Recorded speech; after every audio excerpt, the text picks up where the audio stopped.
우리 동네 라디오. 안녕하세요. 우리 동네 라디오 주민내거리 김현정입니다. 추석 준비 어떻게 하고 있습니까? 여느 때 같으면 전통시장이나 대형마트엔 차례상을 준비하려는 사람들로 가득했겠죠. 명절에 올 아들, 딸, 친척들을 위해 며칠 전부터 이것저것 다양하게 음식도 장만하고 계실 겁니다. 하지만 올해는 좀 다릅니다. 코로나19로 온 식구가 한자리에 모이는 것도 부담이고 게다가 차례상 비용도 올랐다고 하니 여느 때보다 간소하게 보낸다는 분들이 많다고 하죠. 코로나19가 우리의 명절 풍경도 심해 새소리입니다. 등포 서울국제 초단편영화제가 온라인으로 열렸는데요. KCN-TV 한중방송에서 제작한 다큐영화 고향이 개막작으로 상영됐다고 합니다. 어떤 영화인지 KCN-TV 한중방송 정기론 대표와 얘기 나눠봅니다. 안녕하세요. 네, 안녕하세요. 반갑습니다. 네, 반갑습니다. 한중방송에서 다큐 영화도 만드셨나 봐요. 어떤 계기로 영화까지 제작하게 된 건가요? 전에 이 자리에서 영등포 초단편영화 아카데미에 대해서 소개한 적도 있는 것 같은데 올해로 제12회째를 맞는 서울국제 초단편영화제가 있었습니다.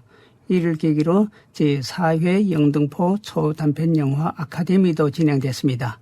그때 저희 한중방송이 있는 영등포에서 조직하기 때문에 이런 행사들은 좋은 소식이라고 해서 저희들이 소개도 했습니다.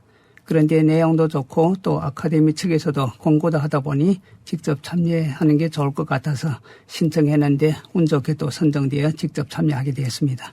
영등포 초단편 영화 아카데미를 통해 얼마나 많은 팀들이 영화제에 참가를 했나요? 네, 이번에 진행된 제4회 영등포 초단편 영화 아카데미에는 영등포구에 거주하는 주민 외에도 타 지역에서 거주하는 주민들까지도 참가할 수 있게 되었는데요. 모두 34개 팀이 신청했습니다. 이 중에서 저희 한중방송에서 신청한 고향이 선정되어 참가하게 됐습니다. 아마 소단편 영화제 측에서도 참가하는 팀들이 해마다 늘어난다고 합니다. 한중방송에서 제작한 작품이 개막작으로 상영된 것을 축하드립니다. 네, 감사합니다. 아마도 처음 해보는 일이라서 또 저도 생각지도 못했던 일이기 때문에 자꾸 점점 커지게 되었는데요. 마음도 좀 부풀어오는 이런 느낌이었습니다. 그리고 영화제 측에서 개막작으로 선정되었다고 소감 발표를 하라고 영상을 찍어 보내달라고 하니까 그때 당시에는 저희도 한편으로는 좀 기쁘기도 하고 또 한편으로는 당황하기도 했는데요. 처음 하는 일이지만 그래도 기회를 얻은 것 같아서 기쁘기는 했습니다. 혹시 자기 자랑하는 것 같아서 좀 민망스럽기는 했지만 그래도 보람을 느꼈습니다. 아마도 한중방송에 또 하나의 이력을 추가한 것 같습니다. 그럼 한중방송에서 제작한 이런 프로그램 이외에도 모두 500여 개의 프로그램들이 지금 참여했는데 그런 개막식 현장으로 바로 가보고 올까요? 네.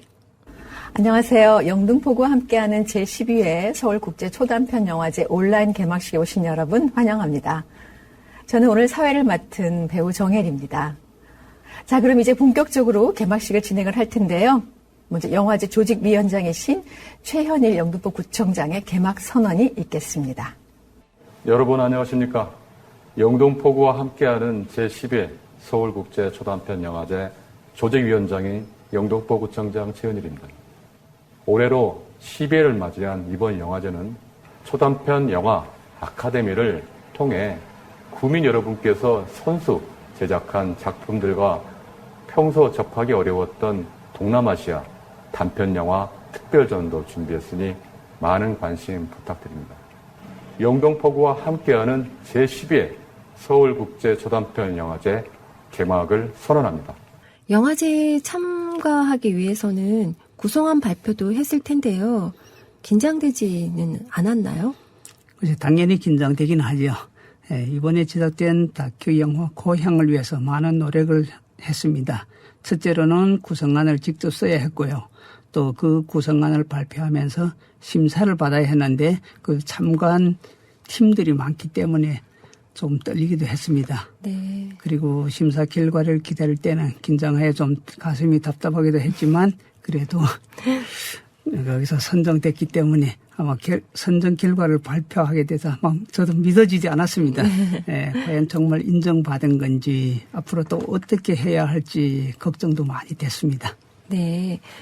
촬영을 할 때 여러 가지 어려운 점도 많았을 것 같아요. 촬영은 어떻게 한 건가요? 글쎄, 원래 뭐 촬영은 좀 취미로도 많이 했었는데요. 네. 지금 이번 같은 경우는 좀 뭐 대행 행사라고 봐야 되지 않아요. 그러다 보니까 좀 겁도 있었는데 사실은 우리 속담도 있잖아. 하루 강아지 법 무서운 줄 모른다고. 일단 일을 저질렀기 때문에 이제는 책임을 져야만 했습니다. 그래서 대본부터 다시 수정하고 또 촬영에서 제일 난감한 문제가 바로 대림동을 어떻게 보여줘야 할지 좀 실감나게 보여줘야 하는데 이게 제일 고민했었는데 이걸 하기 위해서 아마 높은 곳에서 촬영해야 이게 잘 될 것 같아서 여러 가지 여러 장소를 섭외했습니다. 그런데 모두 거절당하다가 한 곳에 새로 진 건물이 있는데 그 건물에 가서 이야기를 했더니 좋은 일이니까 우리가 허락해 줄 테니까 잘 하라고 이렇게 격려도 해줘서 이번에 그분한테 너무나 고맙게 생각하고 있습니다. 네. 아마 사장님한테도 감사하다는 인사를 드려야 할 것 같습니다. 네, 이렇게 영화가 탄생하기 위해서는 많은 어려움을 겪은 것 같은데요. 다큐 영화 고향은 어떤 내용을 담고 있나요? 예, 이번 다큐는 사실은 대림동을 중심으로 해서 현재 국내에 거주하는 중국 동포들의 삶을 그린 이런 작품이라고 볼 수 있습니다. 중국 동포들에게는 아마도 두 개의 고향을 가졌다고 해도 과언이 아닐 것입니다. 대부분이 중국에서 태어났고 또 중국에서 자랐는데 현재는 한국에서 생활하지 않아요. 그래서 현재 한국에서 생활하면서도 명절이나 특히 이제 다가올 추석 같은 경우에는 고향을 많이 생각하는 분들이 많거든요. 네. 그래서 이런 마음을 좀 담아보고 한국과 중국의 생활을 함께 겪어본 이런 중국 동포들이기 때문에 앞으로는 한국에서 어떻게 제2 고향에서 살아가야 할지 이런 걸 고민해 보자고 만든 것입니다. 그러다 보니까 당연히 애환을 삽입시키지 않을 수가 없었고 또 이런 것들이 아마 큰 도움이 된 것 같습니다. 네. 두 개의 고향이란 말씀이 마음에 와닿는데요. 그럼 고향이란 영화에서 특별히 인상적인 내용이 있다면 어떤 걸까요? 예, 현재 지금 국내에는 중국 동포들이 지금 살고 있지만 이 중에서는 다 좋은 일만 겪는 것들이 아니거든요. 중국 네. 동포들이 사고를 당하는 경우도 많습니다. 특별히 여기에서 강조하고 싶은 것은 2008년에 있었던 이천양동 창고 폭발 사고가 있었습니다. 그 당시에 중국 동포들이 한 가족 13명이 함께 사망했습니다. 그리고 세월호 사건에도 중국 동포 사망자가 있습니다. 이렇게 안타까운 사연이 있기 때문에 이것을 제가 기록해 놓은 것들이 있었습니다. 그래서 이런 것들을 또 사연을 부각시키기도 하고 또 특히 연변에 있는 한 작곡가가 작곡한 노래가 있는데 제목은 모두 다 같다입니다. 그러니까 중국에 있는 모든 분들이 다 같다 이런 상징적인 뜻인데 이 노래는 사실은 다른 방송에서 심량식 교육국에 있는 분이 이 노래를 직접 부르면서 학생들이 부모를 떠나서 외롭게 살고 있다 이런 얘기를 해준 거 있습니다. 그래서 이런 것들을 좀 삽입시키고 고향의 또 문화를 지키는 분들도 있습니다. 특히 여기 보면 디딜방아 같은 경우나 뭐 이런 초가집 이런 걸 보존하는 경우도 있거든요. 그래서 네. 이런 것들을 전통을 지켜간다 하는 이런 모습도 삽입시켜서 조금 도움을 받은 것 같습니다. 네. 개막작으로 선정된 이유가 분명히 있을 것 같은데요. 대표님이 생각하시기에 이유가 뭐라고 보시나요? 글쎄요, 뭐 제가 직접 잘했다고 얘기하기보다 거기서 아마 내용들이 좀 다양하기 때문에 그렇게 선정되지 않을까 싶습니다. 그럼 영화제 측의 우리 평가를 한번 들어보는 것이 어떨까요? 네. 자, 그럼 이제 마지막 순서이자 개막식 하이라이트죠. 개막작 소개 순서로 넘어가겠습니다. 손광수 프로그래머를 모시고 개막작 소개 이야기 들어볼게요. 이 자리에 모셨습니다. 다음 작품으로 소개할 작품은 올해 영등포 초단편 영화 아카데미에서 국민 다큐멘터리로 제작된 작품인데요. 정기룬 감독님의 고향이라는 작품입니다. 이 작품은 영등포구 대림동에 거주하는 조선 동포들의 삶과 애안을 그려낸 다큐멘터리인데요. 아카데미 특성상 짧은 기간에도 그 방대한 자료들로 높은 완성도를 보이고 영상미도 돋보이는 작품입니다. 네. 특히 또 많이 기대가 됐는데요.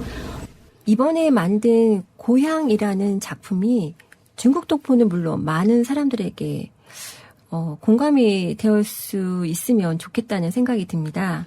네, 아마 저도 그렇게 생각하고 있는데 이번 영화제가 원래는 영화관에서 연례 상영됐으면 더 좋았을 텐데 코로나 사태로 인해서 영화가 온라인으로 해서 상영되었습니다. 또 물론 아쉬운 점들도 많지만 우리 모두가 힘을 합쳐서 코로나19 사태를 빨리 종식시키는데 기여를 했으면 하고요. 그리고 저희 영화도 한번 잘 봐주시면 감사하겠습니다. 네, 많은 분들이 고향이라는 작품 함께 많이 봤으면 좋겠습니다. 오늘 말씀 고맙습니다. 네, 감사합니다. 지금까지 KCN-TV 한중방송 정기론 대표와 함께 서울국제 초단편 영화제 개막작 고향에 대해 얘기 나눠봤습니다.